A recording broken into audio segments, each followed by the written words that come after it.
Steve nilishawahi kumwongelea. Nilishawahi kuandikaga caption kubwa sana. Nadhani hata na yeye aliiona.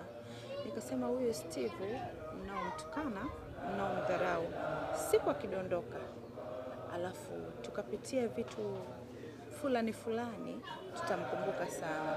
Nitashangaa sana kama kuna mtu ambaye hatomsifia sasa hivi yuko hai na ajue umuhimu wake pia kwenye tasnia. Afu aje kumsifia wakati ameshadondoka. Steve inawezekana ana shida zake, ana matatizo yake, lakini nataka nikwambie tu yule ni kiungo muhimu sana kwenye tasnia yetu. Haijalishi wanavyoongelea, wanavyomchukulia, lakini binafsi yangu kiukweli na ujua umuhimu wake, natambua umuhimu wake katika kusaidia.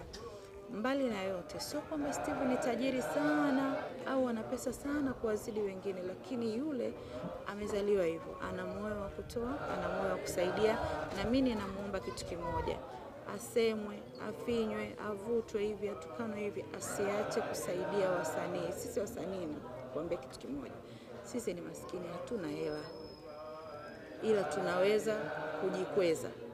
Kwa hiyo kama ana uwezo, ana nafasi yoyote ya kusaidia mgonjwa, ana nafasi ya kusaidia msiba, aendelee kusaidia. Asichoke na maneno, asisikie maneno ya watu, yeye aendelee tu kuwa hivyo alivyo.